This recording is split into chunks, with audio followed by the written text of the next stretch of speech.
Hola Gladys, bueno acá estamos con José y aprovechaba para mandarte. Referee আমাদের পক্ষে ছিলেন। এবার লাইভে এসে মুসলিম দেশ মিশরের পক্ষ নিয়ে একই বললেন লিওনেল মেসি।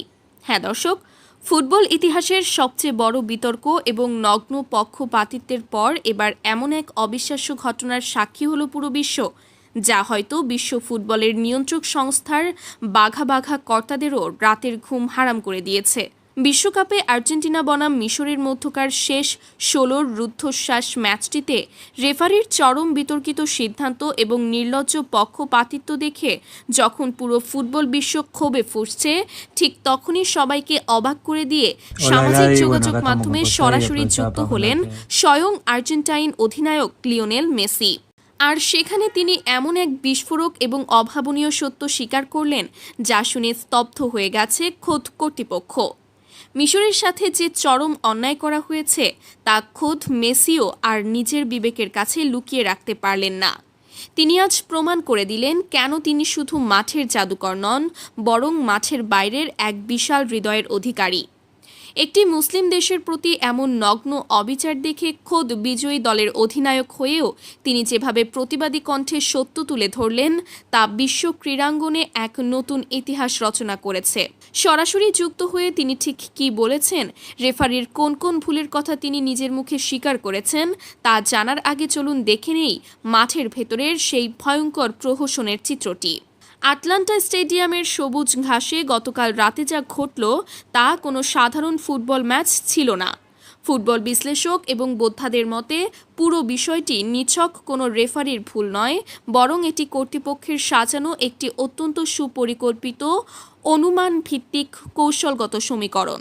প্রথমার্ধ থেকেই রেফারি যেন এক অদৃশ্য চিত্রনাট্য অনুযায়ী খেলা পরিচালনা করছিলেন।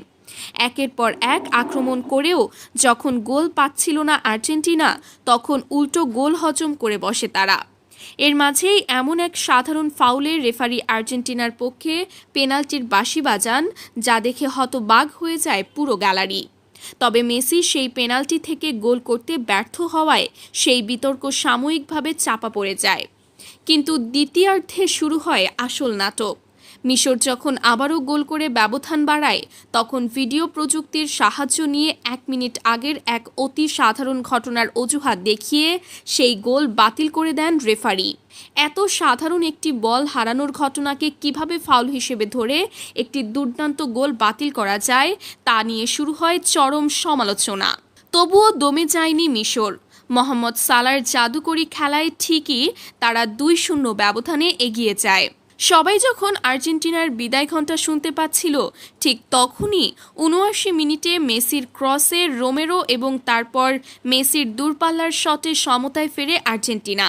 কিন্তু ম্যাচের একদম শেষ মুহূর্তে ঘটে ফুটবলের ইতিহাসের অন্যতম বড় এক কলঙ্কজনক ঘটনা। বল পায়ে মোহাম্মদ সালা যখন আর্জেন্টিনার সীমানায়, তখন তাকে অত্যন্ত স্পষ্টভাবে ধাক্কা দিয়ে এবং পা দিয়ে ফেলে দেন আর্জেন্টিনার রক্ষণভাগের খেলোয়াড়। খালি চোখে দেখা গেছে এটি শতভাগ পেনাল্টি, কিন্তু রেফারি সম্পূর্ণ নিশ্চুপ। নিজের নৈতিকতা বিসর্জন দিয়ে তিনি সালার কোনো আবেদনই শুনলেন না। আর ওই আক্রমণের পাল্টা আক্রমণ থেকেই লাউতারো মার্টিনেজের ক্রসে গোল করে বসেন এনজো ফার্নান্দেজ। পুরো স্টেডিয়াম তখন হতবাক। মাঠের বাইরে থেকে মিশরের কোচ ও সহকারীরা রেফারির কাছে ছুটে যান, কিন্তু তাদের কথার কোনো তোয়াক্কা না করে উল্টো একের পর এক হলুদ কার্ড এবং লাল কার্ড দিয়ে তাদের মুখ বন্ধ করার চেষ্টা করেন রেফারি। তখন আর নিজের আবেগ ধরে রাখতে না পেরে ২ হাত দিয়ে ক্রস চিহ্ন দেখিয়ে মিশরের কোচ রেফারিকে উদ্দেশ্য করে বলেন, এটা কোনো ফুটবল হতে পারে না, তোমরা বিকৃত রেফারি, আমাদের সাথে অন্যায় করা হয়েছে। আর মাঠের ভেতরের এই চরম প্রহসন আর অন্যায়ের দৃশ্যগুলোই তীব্রভাবে নাড়া দিয়েছে স্বয়ং লিওনেল মেসির বিবেককে। ম্যাচ শেষে উৎসবের বদলে তার চোখে মুখে ছিল এক ধরনের অপরাধবোধ। তাই তো নিজ দেশের জয় উদযাপনের বদলে তিনি সরাসরি ক্যামেরার সামনে এসে মুসলিম দেশ মিশরের বিপক্ষে দাঁড়িয়ে যান। তিনি অত্যন্ত আক্ষেপের সাথে বলেন, আজকের ম্যাচে আমাদের জয়টা হয়তো স্কোরবোর্ডে লেখা থাকবে, কিন্তু মাঠের ভেতরের সিদ্ধান্তগুলো দেখলে যে কেউই বলবে রেফারি পুরোপুরি আমাদের পক্ষে ছিলেন। আমি নিজে মাঠ থেকে দেখেছি মিশরের সাথে আজ চরম অন্যায় করা হয়েছে। একটি দল তাদের ঘাম, রক্ত এবং দীর্ঘদিনের পরিশ্রম দিয়ে এই মঞ্চে এসেছে। বিশেষ করে মিশরের মতো একটি আবেগপ্রবণ মুসলিম দেশ, যাদের মানুষ ফুটবলকে ধর্ম মনে করে, তাদের সাথে এমন আচরণ কোনোভাবেই মেনে নেওয়া যায় না। মেসি রেফারির প্রতিটি ভুলের কথা অত্যন্ত স্পষ্টভাবে তুলে ধরেন। তিনি বলেন, প্রথমার্ধে আমাকে যে পেনাল্টিটি দেওয়া হয়েছিল তা আদতেই কোনো পেনাল্টি ছিল না। আমি নিজেও অবাক হয়েছিলাম রেফারির বাঁশি শুনে।